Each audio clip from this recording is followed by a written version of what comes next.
À l'instar des plaisanciers qui estiment qu'avoir un bateau équivaut au plaisir de prendre une douche tout habillé en déchirant des billets de banque, prendre en charge un monument a longtemps été un apostolat. Posséder un yacht, un château ou un équipage de chasse a toujours été le moyen honnête, le plus efficace de ruiner une famille. Nos contemporains n'ayant pas nécessairement cette vocation, et ne pouvant parfois même pas se défaire de leur patrimoine, je pense notamment au patrimoine religieux public, j'ai eu comme architecte la nécessité de proposer d'autres axes de recherche, de tenter de faire en sorte que le patrimoine ne soit pas un tonneau des Danaïdes, mais qu'il participe pleinement à une vie économique, au lieu d'attendre que cette vie économique le porte à bout de bras. Pour tenir dans le délai qui m'a été demandé, contrairement à l'intitulé de mon intervention, je ne parlerai pas de 3 sujets, mais simplement de 2, et que j'ai volontairement répartis entre un sujet privé et un sujet public, qui relèvent tous de la même logique et qui tous deux sont devenus, en plus de moins de 30 ans, de véritables outils de développement. Le premier d'entre eux, vous l'avez reconnu, est celui du château de Saint-Fargeau. Le château de Saint-Fargeau est un de ces innombrables châteaux géants, possédés longtemps par une famille qui, même fortunée, même bénéficiant de toutes les qualités intellectuelles qu'avait Jean d'Ormesson, a été vendu par cette famille qui n'en voulait plus rien faire. Racheté en 1979 par les frères Guyot, puis ensuite simplement par Michel Guyot, Michel Guyot a développé tous les talents possibles pour faire venir un peu de monde dans ce qui est à peu près considéré comme le trou noir de la France, c'est-à-dire l'extrémité de la Puisaye, 2h30 de trajet à condition de savoir manier une bonne casse venant de Paris, à peu près 3 heures de Lyon, une des densités d'habitants les plus faibles d'Europe, au kilomètre carré. Faire venir du public dans des conditions pareilles était une véritable gageure. Et Michel Guyot s'est ingénié à trouver tous les moyens possibles et imaginables, certes restaurer son château avec quelques bénévoles, mais également se servir de ces bénévoles et de la population locale pour créer des spectacles équestres ou pseudo-historiques, mais qui tous ont bien évidemment eu une fin, parce qu'une fois que vous êtes bénévole, 14 fois de suite, vous finissez par trouver ça lassant. Ce qui a valu pendant quelques années avec ces spectacles historiques, mais qui ont dynamisé et fait venir du monde quand même à Saint-Fargeau, Michel Guyot a pris le relais avec la ferme du château, où il est allé embaucher un maréchal ferrant, un charron, un bourrelier, tous les anciens métiers qui peuplaient la vie rurale, et notamment ces grands établissements agricoles complémentaires des châteaux. Évidemment, ça a eu un succès fou limité par l'âge des compétences, puisque régulièrement, tous les 3 mois, partait à la maison de retraite un des principaux acteurs. Il est évident que ce succès n'a eu qu'un temps, et Michel Guyot, dont j'étais l'architecte à l'époque, m'a demandé de réfléchir à ce qui pourrait faire venir quelqu'un, un peu de monde, dans cette extrémité de la Puisaye. Et je lui ai proposé une idée un peu simplette qui avait été envisagée pour Provins, mais qui ne pouvait pas marcher dans le cadre public qu'était une organisation comme celle de Provins. Michel Guyot voulait reconstituer le château médiéval de Saint-Fargeau.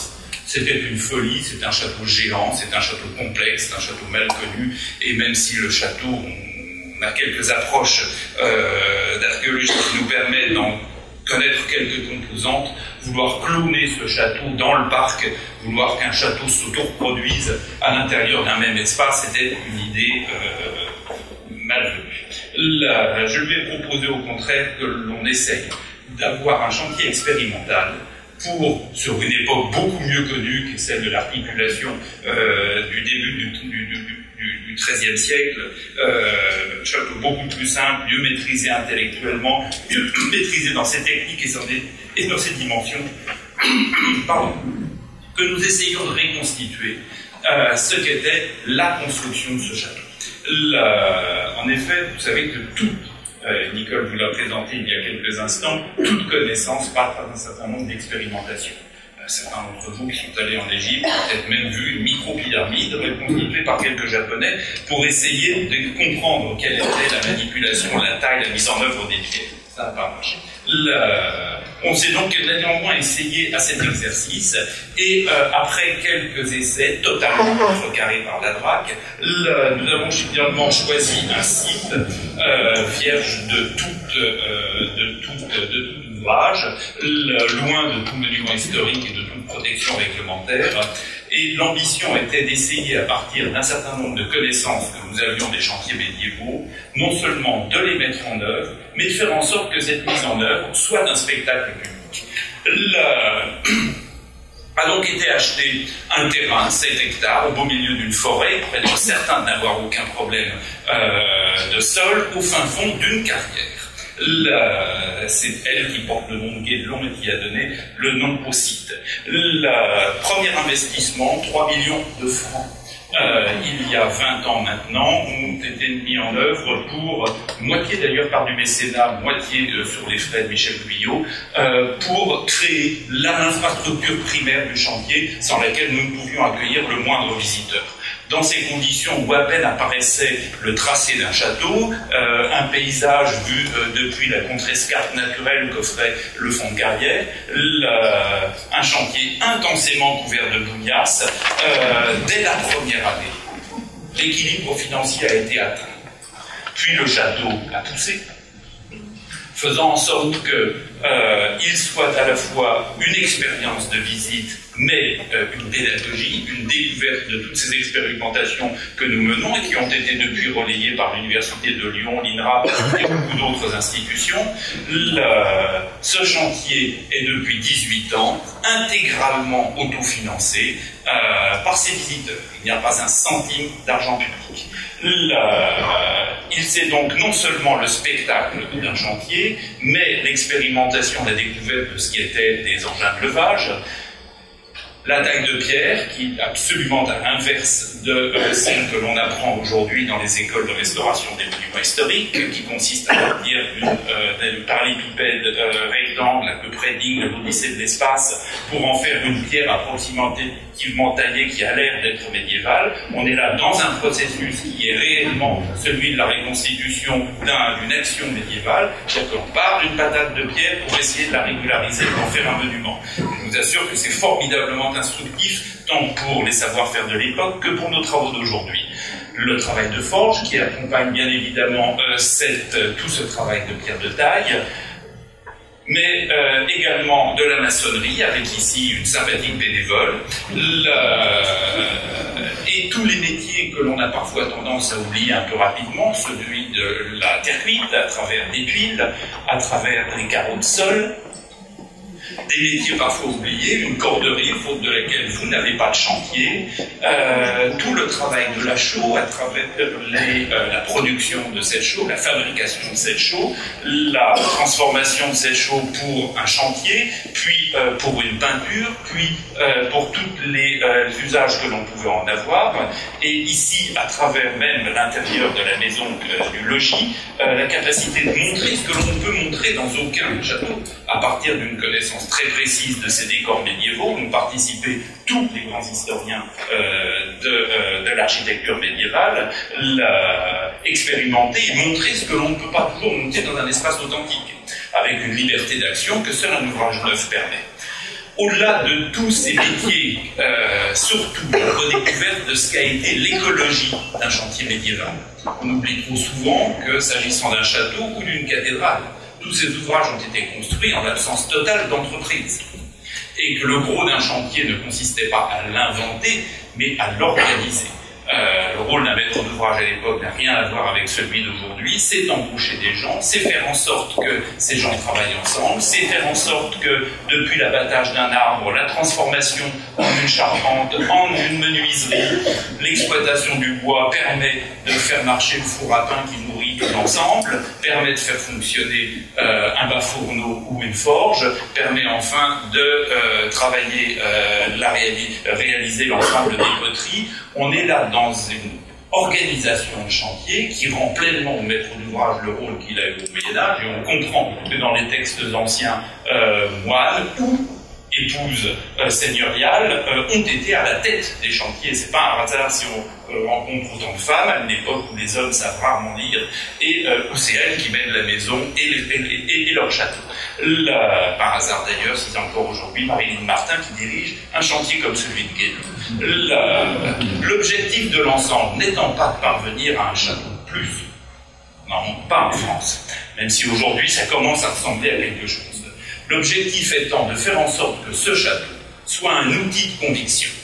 Un outil de conviction à travers aussi bien la découverte, l'attirance qu'il a pu développer, la pédagogie qu'on a pu développer. C'est à travers des expériences d'une corde à 13 nœuds que l'on explique aussi bien la construction d'un édifice médiéval, comment créer un angle droit, ce qui est particulièrement compliqué sans outil de géomètre sur le terrain, et comment on apprend la trigonométrie.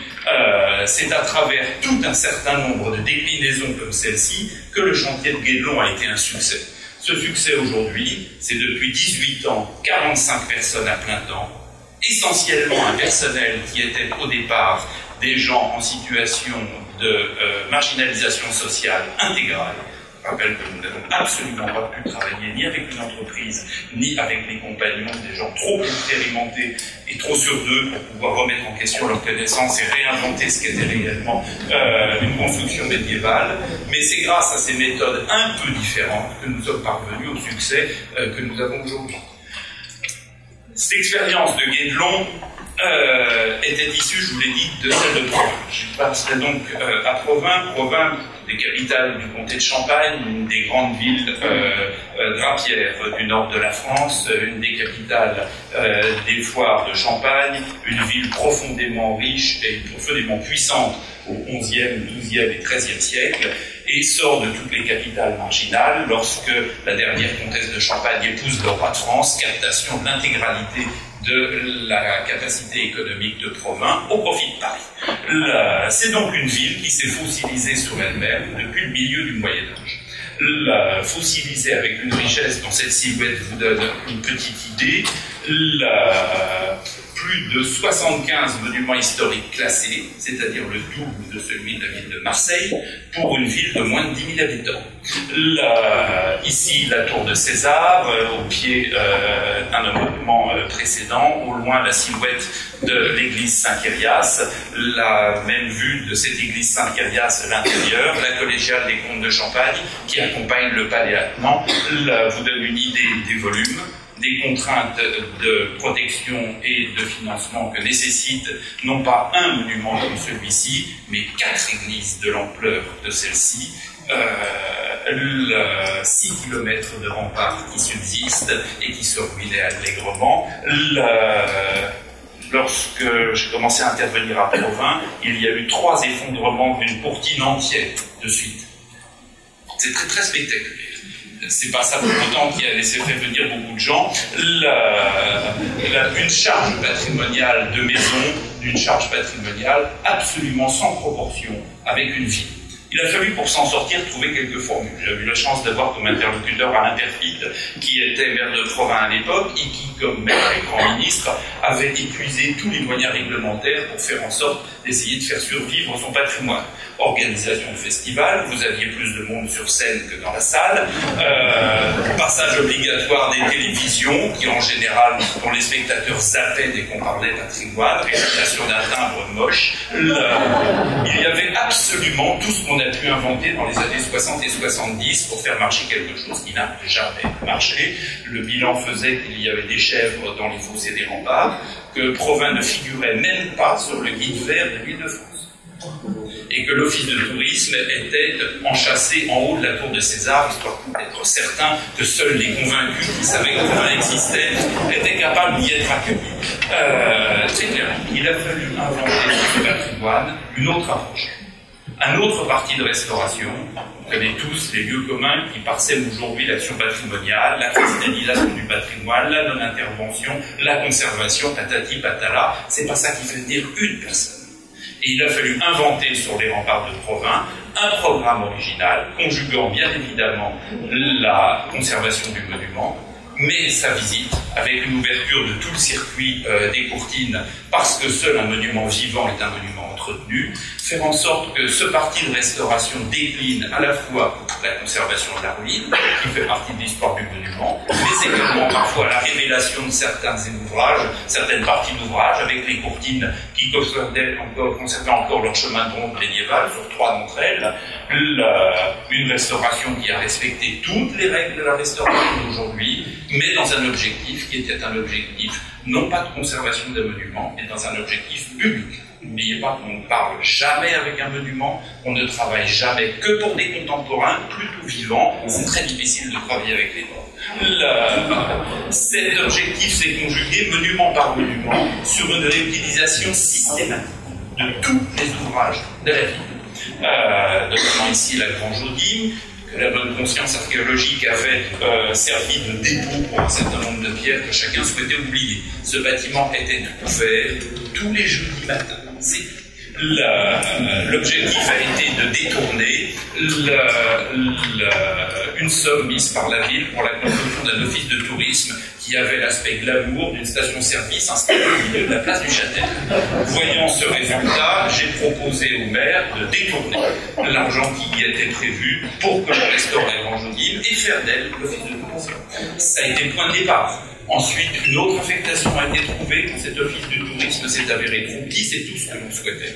Et aujourd'hui, une évocation y est faite de son rôle de fondouk, de caravansérail médiéval, ce qui était sa fonction dans des grandes foires de Champagne. Ça vaut ce que ça vaut. Dans 10 ans, ça sera peut-être autre chose. C'est totalement anodin, c'est totalement réversible, ça n'a aucune vocation à être un modèle, mais aujourd'hui, c'est un objet de visite, et demain, ça en sera peut-être un autre. Lorsque le portail de l'église, le tympan du portail de l'église Saint-Ayoul s'est effondré, où il y avait eu un grand percement circulaire créé à la Révolution à l'emplacement du tympan, déstabilisant l'ensemble. On a retrouvé un jour ce qui restait du grand Christ en gloire en Mandorle, effondré par terre en 300 morceaux. Il y avait la capacité de reconstituer le puzzle, de le présenter dans un musée, aucun cas de le remettre en place. J'ai proposé, au lieu qu'on subisse cet énième dégât et cette énième dégradation du monument, qu'on le restaure ce portail, mais également qu'on y fasse une création contemporaine que nous avons confiée à Georges Jean-Clou. Ça a fait jaser. J'ai été accusé de faire de la sculpture pornographique au sein d'un portail médiéval. Et j'ai découvert le bonheur que finalement, autant qu'on dise du mal de moi, plutôt qu'on n'en dise rien, surtout comme vis-à-vis cette province. Ça a été un des éléments qui ont fait décoller la notoriété des Provins. Ça a été un des éléments qui ont permis que Provins aujourd'hui soit dans le guide vert de l'Île-de-France. Tout bêtement. On ne pouvait pas se plaindre qu'il se passait un scandale en Île-de-France sans mentionner que la ville dans les guides correspondants. Une attention parallèle à tout l'espace public. On ne peut pas demander à un visiteur d'avoir des œillères, lui présenter l'église médiévale et faire en sorte que l'on ait un parking à ses pieds. Un visiteur a une vision cohérente. Nous avons la chance d'avoir comme challenge Disneyland dans le département de Seine-et-Marne. C'est-à-dire des gens qui ont une attention parfaite à la satisfaction des visiteurs.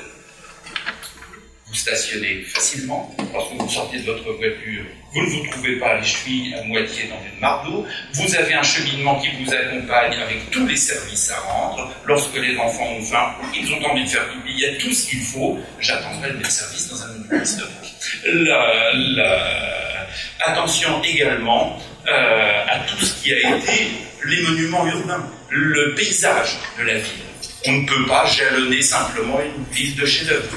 Tout le passage et toutes les maisons ont fait l'objet, une à une, d'un travail aidé par la municipalité, que ce soit de restauration, parce qu'il s'agissait de belles maisons comme celle-ci, qui était très bien menée, mais également sur des vitrines, mais sur les cheminements, mais sur la signalisation, mais sur les parkings, mais sur l'urbanisme, les règlements d'urbanisme. Tout ce qui était outil de travail sur les monuments s'est accompagné bien évidemment d'une démarche vis-à-vis du public. Ce n'est pas les monuments qui sont nos interlocuteurs, ce sont les gens. Et à un moment, en toute connaissance de cause, on a interrompu une campagne de restauration des remparts pour pouvoir créer un accueil de visiteurs. l'accueil des visiteurs qui s'est démultiplié par la transformation d'un certain nombre de petites actions sporadiques, populaires, locales, et notamment une pseudo-fête médiévale où, comme partout, vous aviez 3 gamins qui se battaient avec des épées en bois. Cette activité a été aidée par la municipalité, qui a embauché un scénariste, qui a embauché un costumier, qui ont embauché un certain nombre de gens, qui ont apporté un service à cette activité. Et de manière extrêmement homéopathique, petit à petit, cette activité est devenue une fête médiévale, comme il y en a beaucoup, mais une des plus impressionnantes d'Île-de-France. Vous voyez ici comment les remparts sont devenus, le fossé des remparts, l'accueil d'une des étapes de cette activité. Vous avez une fête médiévale comme ça par an, et elle attire plusieurs centaines de milliers de visiteurs. Même chose pour la fête de la moisson. Et aujourd'hui, la ville est en train de retrouver les grands événements festifs de l'Ancien Régime pour identifier mieux cette fête de la moisson. C'est ce que c'est qu'une moisson aujourd'hui. Enfin, il y a un certain nombre d'activités. Ici, les aigles des remparts, avec tous les atouts pour accueillir du monde. Un certain nombre d'activités festives qui n'ont pas d'autre vocation à être festives et récréatives. Elles sont toutes faites de manière à ne jamais interférer sur les monuments. C'est une activité complémentaire, mais c'est une activité qui remplit la journée. Je souhaite à ceux d'entre vous qui ont des enfants d'aller faire la tournée des cathédrales médiévales, des châteaux du Berry, etc. Au 3e château, c'est des meutes dans la voiture. Si vous n'arrivez pas à conjuguer un certain nombre d'activités complémentaires qui vont d'une grotte à un château en passant par une activité de canoë-kayak, vous êtes peu à même de convaincre une famille. Le résultat fait que Provins aujourd'hui, qui était l'oublié d'Île-de-France, est une ville qui comptabilise 1 400 000 visiteurs payants. J'insiste sur cette notion parce qu'on connaît tous le pilotage de la fréquentation des établissements publics et qu'au moins la capacité de payer est une capacité de vérification. Je souhaiterais aborder. Et j'insiste aussi que la visite des églises, la visite des remparts, le parcours dans la ville sont autant d'ouvertures gratuites. Il y a donc 100 manières de visiter Provins, que ce soit de manière payante ou non, mais qui toutes participent à une économie locale. Qu'on le veuille ou non, l'économie touristique est devenue aujourd'hui le premier secteur d'emploi de la ville de Provins. L'office de tourisme emploie 75 personnes et reverse de l'argent à la ville. Ils n'ont pas vivre au détriment de la ville. Aujourd'hui, ce programme, sur une trentaine d'années, puisque nous l'avons commencé en 1984, a permis la restauration de 2,5 km du principal front de rempart, chose que personne n'avait réussi à faire depuis son classement au XIXe siècle. Les principaux monuments de la ville haute sont tous sauvés, et désormais l'action de la ville se poursuit par la ville basse, qui est la ville vivante et qui comporte autant de monuments que la ville haute. Aujourd'hui, mon seul problème avec la ville de Provins est de courir aussi vite qu'eux.